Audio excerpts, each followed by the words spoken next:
উম্মতের উপরে কত জুলুম যুগে যুগে হয়েছে। এই জুলুমের একটা নমুনা বলে যাচ্ছি। হালাকু খান তার নাম ছিল। নাম শুনেছেন হালাকু খান? কি গো বলবে তো? ইতিহাস যারা পড়েছে জানে হালাকু খান এমন একটা জালিম শাসক ছিল। হিটলার যেমন এক কথাই সবাই চেনে, হালাকু খান তার অনেক আগের সময়ে ছিল।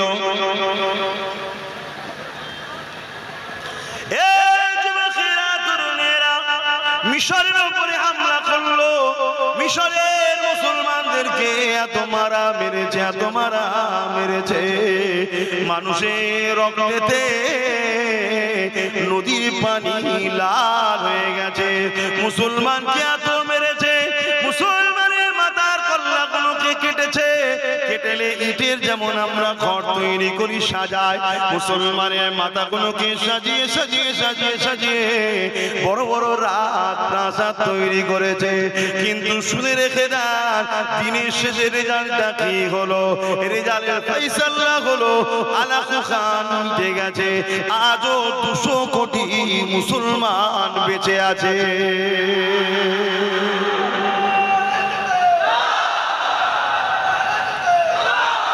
তুমি মরবে না? কি গো বলবে তো? মরবে না? ভয় লাগছে মরতে? মরবে না? মরার শখ নেই? হ্যাঁ, মরতে হবে, মরতে হবে। ভালো কাজ করে মরো, ন্যায়ের পক্ষে থেকে মরো, সত্যের পক্ষে থেকে মরো, ইনসাফ করে মরো, জুলুম করো না, বেইনসাফি করো না। মরতে হবে।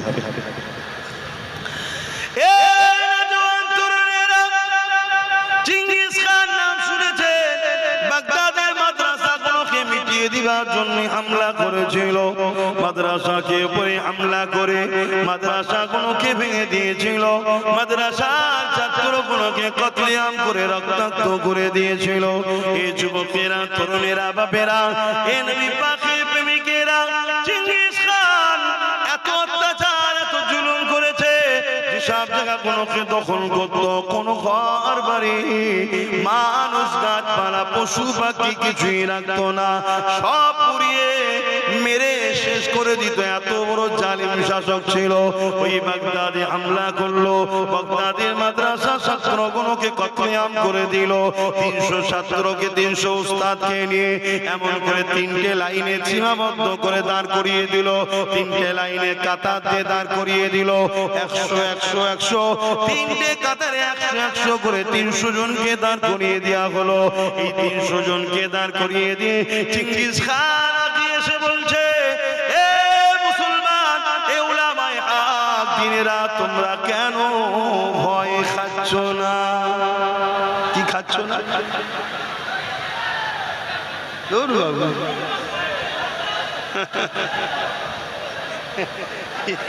আবার কি বলছে? সর্বনাশের কথা। এই শোনো, এটা বলে দিয়ে চলে যাবো। এখানে ওয়াজ করা যাবে, এখানে ওয়াজ করা যাবে না, গরম খুব, টিপা টিপি করবে বলছে। শুনছে?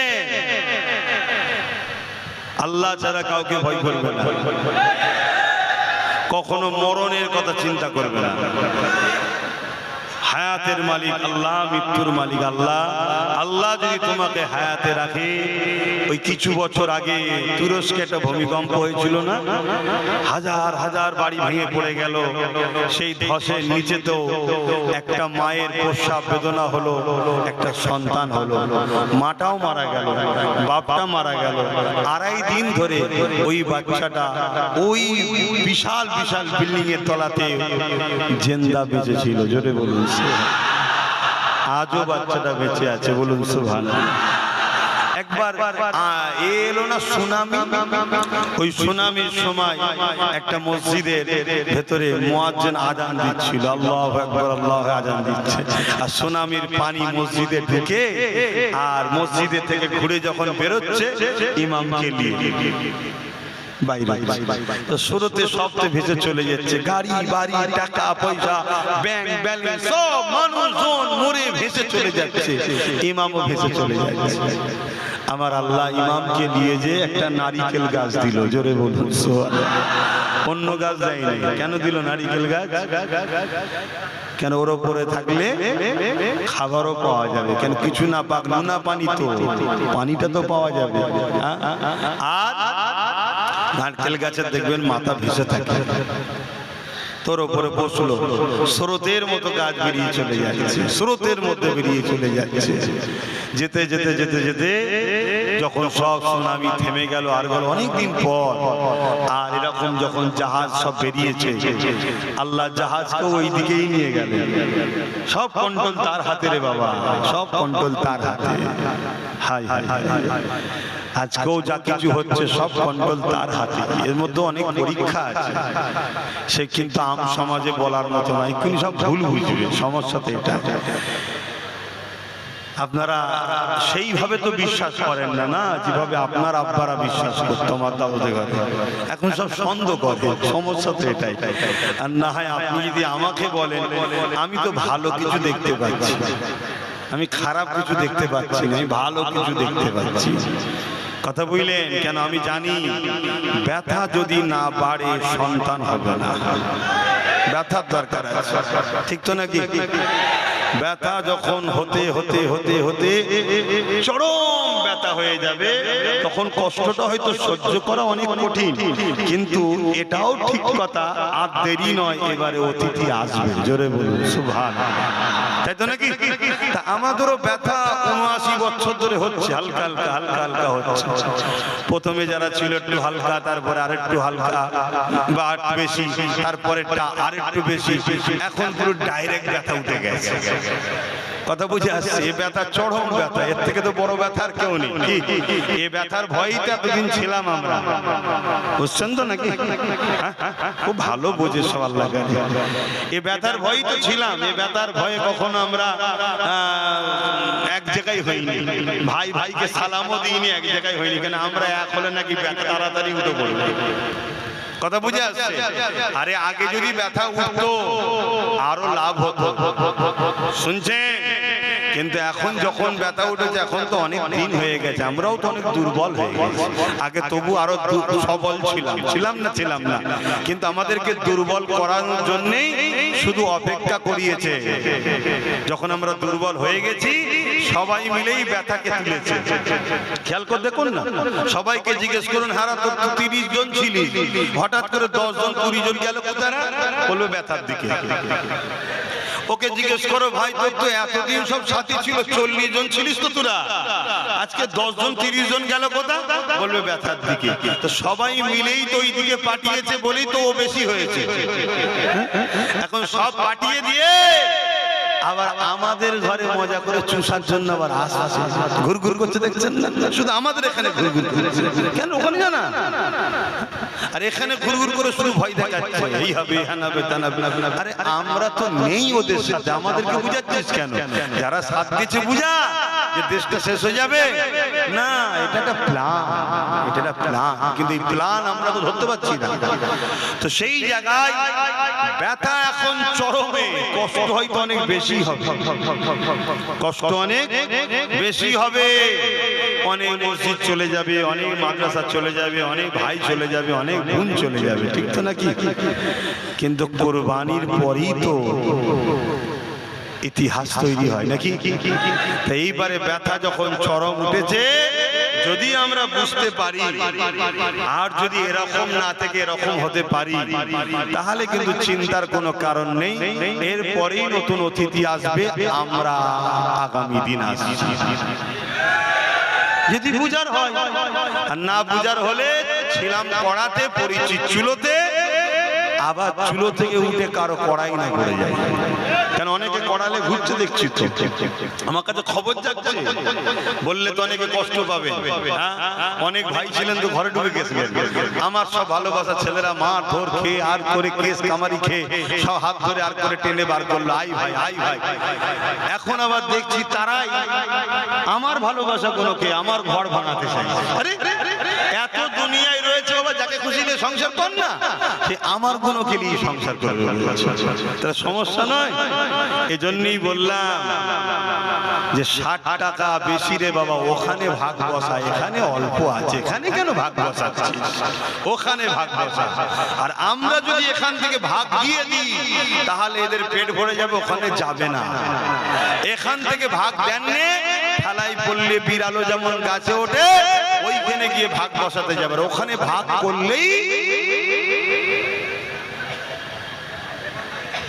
বুঝছেন না, চিৎপাতা হয়ে যাবে। বুঝার যদি হও আর না বুঝার হলে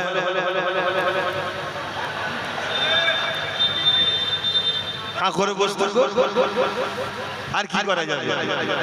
চোখের সামনে বোনকে নিয়ে যে রেপ হবে,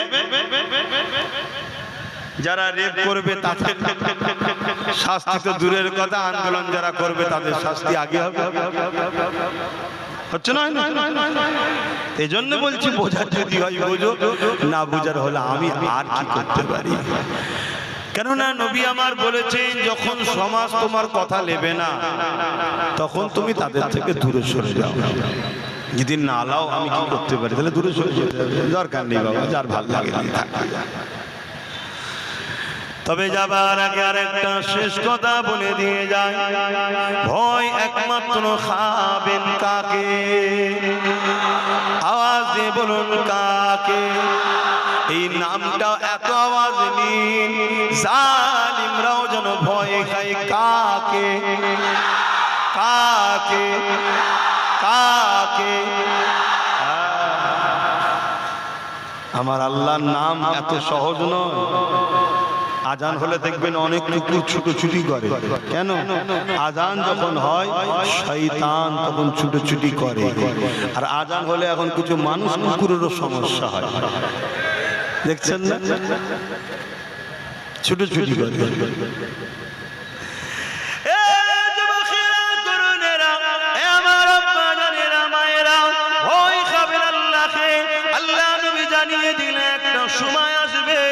আমার উম্মত উম্মতিরা প্রচুর মার খাবে। বন্দি হাদিসটা শুনে সাহাবা হুজুররা জিজ্ঞাসা করলে, ইয়া রাসূলুল্লাহ, হাবিবাল্লাহ, আমার ভাইদের সংখ্যা কি কম হবে? আল্লাহ নবী বললেন, না, সংখ্যা তাদের কম হবে না। নবী বলেছে সংখ্যা কম হবে না, আমাদের সংখ্যা কি কম? যদি কম হতো তাহলে নাম বাদ দিতে লাগতো। তো জানে নাম বাদ না দিলে আসতে পারবে না, নাম বাদ।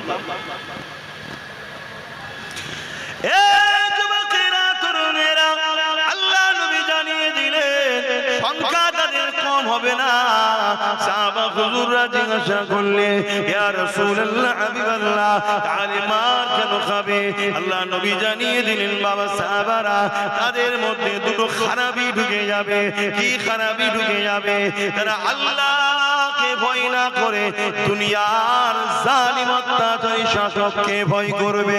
এই ভয় তাদের মধ্যে ঢুকে যাবে। এ যুবকেরা, তরুণেরা, বাপেরা, তাহলে আমাদের মধ্যে ভয় করা দরকার ছিল আল্লাহ, কিন্তু আমার রাসূলুল্লাহর হাদিস মিলে গেল। আমরা আজকে চতুর্দিকে মার খাচ্ছি, যেখানেই তাকাও মার খাচ্ছি। কেন মার খাচ্ছি? নবী পাক জানিয়ে দিলে তাদের অন্তর থেকে আল্লাহর ভয় বেরিয়ে যাবে, দুনিয়ার জালিম শাসকের ভয় ঢুকে যাবে। আমাদের অন্তরে জালিম শাসকের ভয় ঢুকেছে না ঢোকেনি? এমনি এমনিও ঢুকে যায়নি, আমাদেরকে ঢুকানো হয়েছে। আর এই ঢুকানোটা কোথা থেকে হয়েছে? মাফ করবেন, খারাপ লাগলেও কিছু করার নেই, বলতে হবে, বলতে হবে। মসজিদের মেম্বারে দাঁড়িয়ে দাঁড়িয়ে ঢুকানো হয়েছে, মসজিদের মেম্বার থেকে বক্তব্য দেওয়া হয়েছে। কি বলা হয়েছে? এই জালিমের ভয় দেখানো হয়েছে, আল্লাহর ভয় আমাদেরকে দেখানো হয়নি। এই যুবকেরা, তরুণেরা, নবিয়ানা মেম্বার থেকেও ভয় দেখানো হয়েছে, জালিম শাসকের ভয় ঢুকানো হয়েছে। আজ আমি তোমাকে বলে যাই, ফিরআউনকে ভয় করিনি আমরা, নমরুদকে ভয় করিনি আমরা, সাদ্দাতকে ভয় করিনি আমরা, ইয়াজিদকে ভয় করিনি আমরা, হিটলারকে ভয় করিনি আমরা। আজকে দিনও দুনিয়ার জমিনে যারা জালিম অত্যাচারী খুনি শাসক রয়েছে তাদেরকেও ভয় খাইনি আমরা। আমরা ভয় খাই একমাত্র আল্লাহকে। এই তোমাদের বলে দিয়ে যাই, ভয় খাবে আল্লাহকে। ওয়ালিমান খাফা মাকাম রাব্বিহি জান্নাতান। এরা আমার আল্লাহ আল্লাহকে ভয় করবে আমার আল্লাহ তাদেরকে দুটো দুটো জান্নাত দেবে।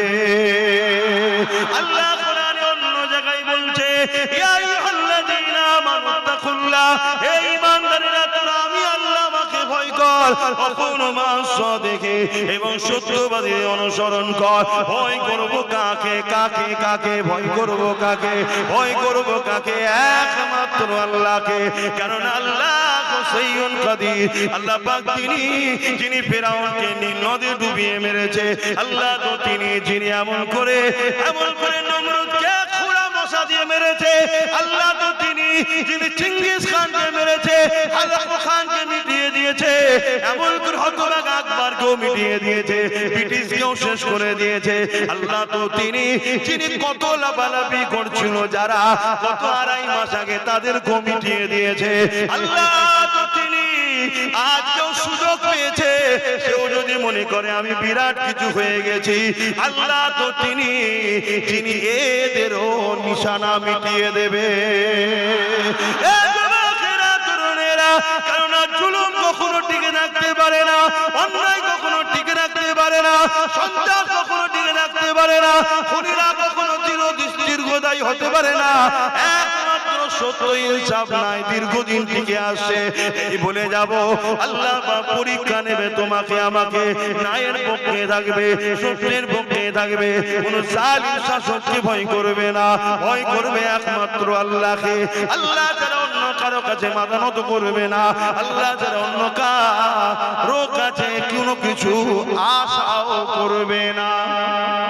সব কিছু দিবার মালিককে। তরুণেরা, কোন দেশে যদি পারমাণবিক বোম থাকে, যেমন আমার দেশে রয়েছে, মোল্লা বানিয়েছে। কে বানিয়েছে? মোল্লা বানিয়েছে। এমন করে পারমাণবিক বোমা রয়েছে, যেটা শুরুটা মাদ্রাসা থেকে হয়েছে। যা ওই বোম থাকার জন্য আমার দেশকে দুনিয়া কোন ভয় করে, কেন পারমাণবিক ছেড়ে দিলে সব চিৎপাতাং হয়ে যাবে। তাই তো নাকি? তাহলে কারো কাছে যদি পারমাণবিক বোম থাকলে তাকে যদি এত ভয় করে, কারো যদি হৃদয়ে আল্লাহ থাকে, এ পাওয়ারটা কত বাবা বুঝতে পারছো তো নাকি?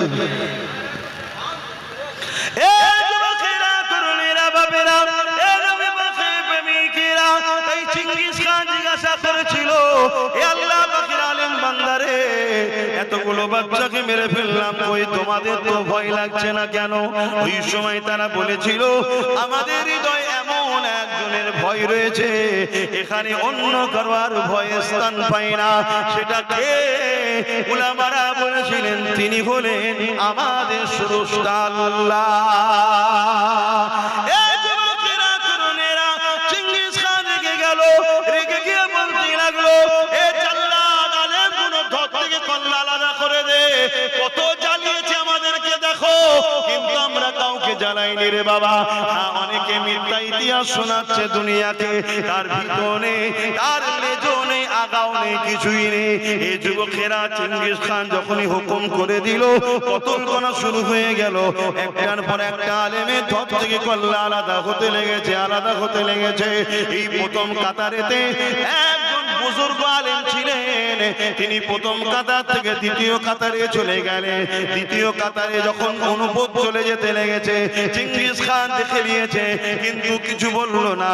৯৯ জন প্রথম কাতারে আলেমকে কতল করে দেওয়া হলো, কেন একজন তো দ্বিতীয় কাতারে চলে গেছে, এখন দ্বিতীয় কাতারে ১০১ জন হয়ে গেছে। আবার চেঙ্গিস খান হুকুম করে দিল জাল্লাদকে দ্বিতীয় কাতারে উলামাদেরকে কতল করো। দ্বিতীয় কাতারে উলামাদেরকে কতল করতে লাগলো। এই কতল ধর থেকে কল্লাগুলো আলাদা হচ্ছে, কিন্তু পাশের আলেমটা একটুখানি ভয় খাচ্ছে না। এই যুবকেরা, তরুণেরা, কারণ আমাদের তো পুরস্কার শুরু হয় মৃত্যুর পর থেকে। এই শাহাদাতের মরণ, এটা সব থেকে বড় নিয়ামতের মরণ। কেন যারা শহীদ হয় আল্লাহ তাদেরকে বেহিসাব জান্নাতি বানায়। এই যুবকেরা, তরুণেরা বাপেরা আমার নবী পাকের গোলামেরা শুনে রেখে দাও ও নবী পাকের দিওয়ানারা এইভাবে দ্বিতীয় কাতারে যখন উলামাদেরকে কতল করছে ওই প্রথম কাতারের বুজুর্গ উলামাটা দ্বিতীয় কাতারে চলে গেল দ্বিতীয় কাতারে যখন যেতে লেগেছে ওই সময় দ্বিতীয় কাতারেও 100 জনকে কতল করে দেওয়া হলো দ্বিতীয় কাতারে এখন 101 জন রয়েছে চেঙ্গিস খান আগিয়ে এসে ওই বুজুর্গ উলামার সামনে দাঁড়িয়েছে দাঁড়িয়ে গিয়ে বলতে লেগেছে এবারে তুমি কোন কাতারে যাবে প্রথম কাতার থেকে দ্বিতীয় কাতার দ্বিতীয় কাতার থেকে তৃতীয় কাতার এখনো সময় আছে আমাদের দিকে চলে আসো এবারে তুমি কোথায় যাবে বলো ওই সময় বুজুর্গ উলামা কি বলেছিলেন হে চেঙ্গিস খান আমার আল্লাহ আছে আরো জোরে বলুন সুবহান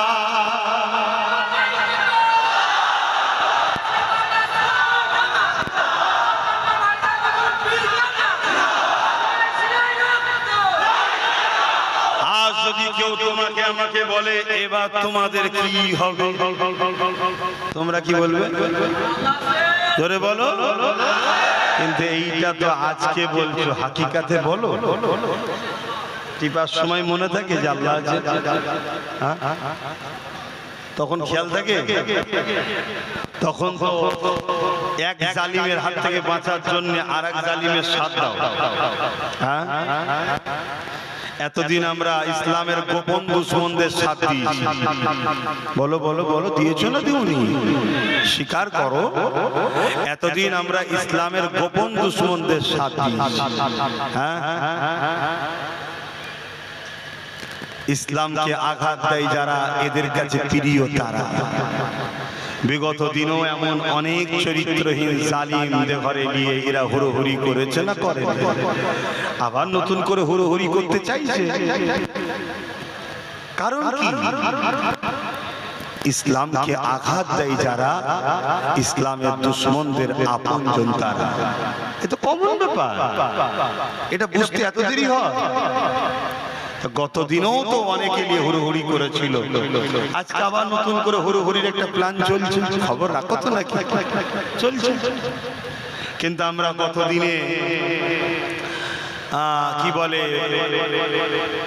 বন্ধু সেজে গোপন দুশমনকে সাথ দিয়েছে না দিইনি বলবেন তো কেউ বলেছিল কোরআন মিটে যাবে আমার উন্নতি মিলবে না সে কি দুশমন নয় সাথ দিয়েছি না দিইনি আল্লাহ বলছে যখন গোপন দুশমনকে এত ভালো লাগে তো এবারে একটা প্রকাশ্য দুশমনী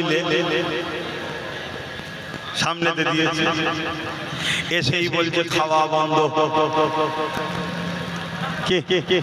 লাউ খেলা সামলা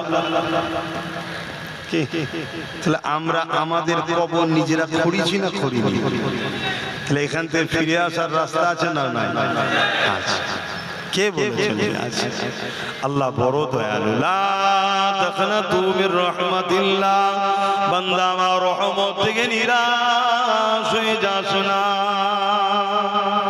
আচ্ছা দরজা খোলা কিন্তু আসতে হবে এখনো কি আসার ইচ্ছা আছে কোন দেখতেই পাচ্ছি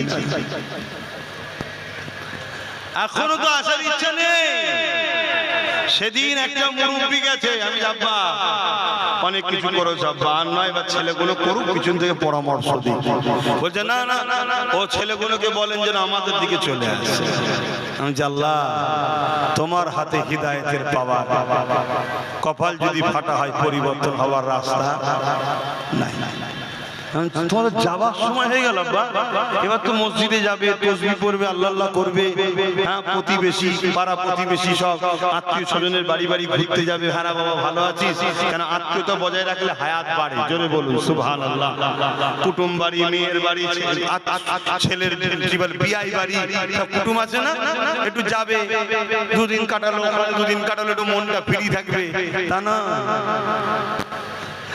আবার সব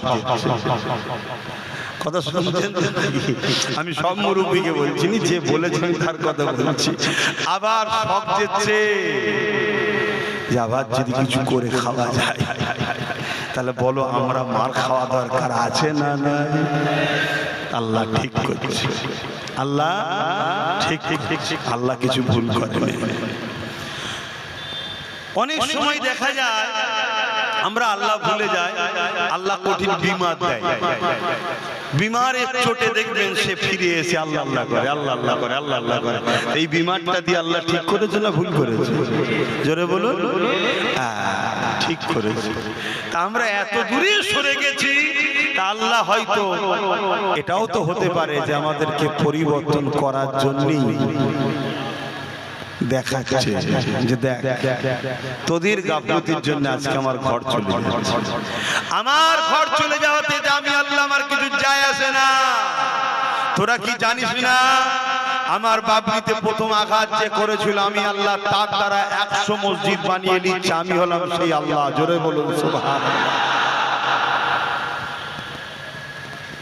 আমার কোনো অসুবিধা নেই, আমি তোর ওই ঘরে থাকি না, আমার ইবাদত করা হয় তাই আমার ঘর বলা হয়। মসজিদ যদি পুরো পৃথিবী থেকেও মুছে দেওয়া হয় আমার আল্লাহর কোনো অসুবিধা আছে ভাই? জোরে বলুন। কিন্তু আমাদের দুগালে তো চুনকালি, আল্লাহর ঘরের হেফাজত করতে পারলি না। আর এই হেফাজতের জন্য সর্বপ্রথম যে দায়িত্বটা হলো, সেই দায়িত্বটা হলো নিজেকে মসজিদের সঙ্গে জুড়ে রাখা। আমরা তো রাখি না, বলেন ভুল বলছি? মসজিদ গুলো গেলে দেখলে কি দেখা যায়? কেউ লাঠি ধরে, কেউ বেঁকে গেছে, কেউ টেরে গেছে, সেইগুলো গিয়ে হাজির। বলেন ভুল বলছি? তাহলে যে সমাজের যুব সমাজ তার মসজিদ থেকে দূরে সরে আছে, ওই মসজিদকে তো টার্গেট করাই হয়। ধরুন আপনাদের এলাকার কোনো একটা জায়গা ওই জন জলগোল ফেলে এমনি পড়ে আছে, লোক যে নোংরা ফেলে, উছলা ফেলে, দোকানের জিনিসপত্র সব বাড়তি জিনিসগুলো যে ফেলে, কেউ যোগাযোগ নেই, দেখার নেই, পরিষ্কার পরিচ্ছন্ন নেই, তদারকি করার কেউ নেই। স্বাভাবিক ওই জায়গা থেকে জমি হাঙরদের নজর পড়বে না, পড়বে না? এই জায়গাটার মনে হয় কেউ মালিক নেই, এটা দখল কর। ঠিক তেমনই মসজিদ গুলোতে আমাদের যুব সমাজ না যাওয়াতে আজকে মসজিদের দুশমনদের নজর পড়েছে। কথা বুঝছেন না? নাই এত জায়গা রয়েছে কলজে ভরে নে, ওইখানটা দিয়ে দিতে হবে না, ওটা ব্যাপার নয়। ব্যাপার হচ্ছে ভেঙে দাও, মিটিয়ে দাও, অস্তিত্ব রেখনি। কেন? ওপর থেকে যারাই যাবে তারাই দেখবে এটা কি বলতে ও ইসলামের প্রচার হবে। দোকানটা শাটারটা বন্ধ করে দাও, নাই আমার খদ্দের থাকবে না। কথা বুঝছেন না? বুঝেন না? মনে রেখে দিও, আল্লাহ তোমাকে আমাকে কাউকে ছাড়বে না, হিসাব নেবে, হিসাব নেবে। তুমি আমি নেতাদের পাকা ঘর তৈরি করার জন্য মারপিট করেছি, তুমি আমি নেতা নেত্রীর গদি বাঁচাবার জন্য মারপিট করেছি, তুমি আমি নেতাদের ছেলেপুলেদের ব্যাংক ব্যালেন্স হবে, গাড়ি হবে, তার জন্য মারপিট করে ওদেরকে বারবার ক্ষমতায় বসিয়েছি। কিন্তু একবারও আমরা ভাবিনি আল্লাহর ঘর মসজিদ মাদ্রাসাগুলো নিরাপদে কি করে থাকবে, এ কথা উম্মতে মুহাম্মাদি তুমি আমি ভাবিনি। তাহলে তোমার আমার বিপদে আল্লাহ সাথ দেবে আশা করছো কেন? এখনো সময় আছে, সংগঠিত হও, ঐক্যবদ্ধ হও। কোন জিনিস করার আগে প্ল্যান তৈরি করা হয়, তাই তো নাকি? একটা ঘর হবে, তারা ব্লু প্ল্যান হয় না? তা তোমাকেও সেই প্ল্যান তৈরি করো। তোমাদের তো কোনো প্ল্যানই নেই। ডান দিক যেতে বললে বাঁ দিক যাও, বাঁ দিক বললে ডান দিক যাও। প্রত্যেকটা জায়গায় বলেছি নিজের এলাকায় নিজের ধর্ম পালন করো, নিজের এলাকায় হুড়োহুড়ি করো। এরপরও কত কোনো মানে বলে মানে না। আরো কত কি বলেছি, কত কিছু বুঝিয়েছি। প্ল্যান ছাড়া কোনো কাজ হয় না। শুনেছেন? শোনেন? আমি আজকে আরেকবার বলে যাচ্ছি, যদি মনে করো সুখে দুঃখে বিপদ আপদে তোমাদের পাশে থাকা দরকার, তাহলে তুমি আমার পাশে আগে আসো, তাহলে আমি তোমার পাশে যাবো। আসবে আমার পাশে? কারা আসবে হাত তুলে দেখা। হাত সত্য তো? এবার এই হাতটা যে তুললে সত্য, এর প্রমাণ কি আছে, দলিল কি আছে? আরে আল্লাহ তো সব জানে, আমারও তো জানা দরকার যে ছেলেটা আমার সাথে আছে। কেন আমাকে যতজন গালি দেয়, সমালোচনা করে, কোনো অমুসলিম তো নয়, মুসলমানরাই তো করে নাকি? আমি বুঝবো কি করে কোন মুসলমান এটা, এজিদি না হোসাইনি, চিনবো কি করে? তাহলে প্রমাণ লাগবে না? লাগবে না? তা কি প্রমাণ দিতে হবে? এটা আলোচনা হবে, তার জন্য তুমি যোগাযোগ করো। প্রত্যেক গ্রামে গ্রামে আমি বলেছিলাম 50, 60, 70, 100টা করে ছেলে আসো, দেখা করো। বলেছিলাম না বলিনি? আছো, দেখা করো। ও তো ভুরভুরা শরীফে যা, হ্যাঁ, যেন মনে ঘোড়ার পিঠে উঠে লাফাচ্ছে, এখানে ওখানে এখানে আর আল্লাহ যদি কোনো জায়গায় মিলাই কেস মধ্যে, যেখানে মালিক আল্লাহ, আমি নয়। খাওয়া দাওয়া হয়ে গেল, রুমালটাও নেই, পাছাতেই হাত মুছে নিচ্ছি, পোপো করে। খারাপ লাগছে কথা নাকি? ইয়া নবী সালাম।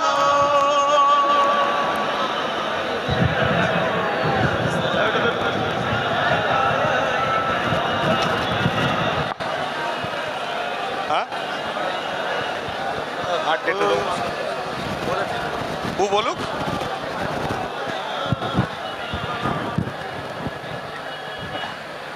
আমাদের খেয়ালই করিনি 10টা কখন পার হয়ে গেছে। তাহলে আল বাদরু আলাইনা মিশানিয়াতিল ওয়াদা وجب الشكر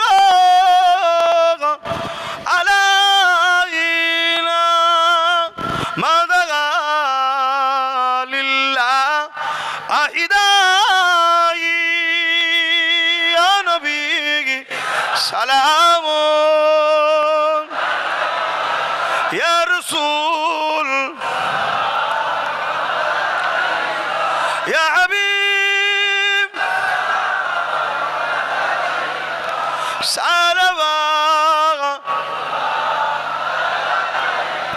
يا نبي مدينة হতে সব কিছুই পারেন দেখিতে, মোদের লাশ কবরে এ রাখিলে লইবেন আপন সালাম ইয়া রাসূল ইয়া হাবিব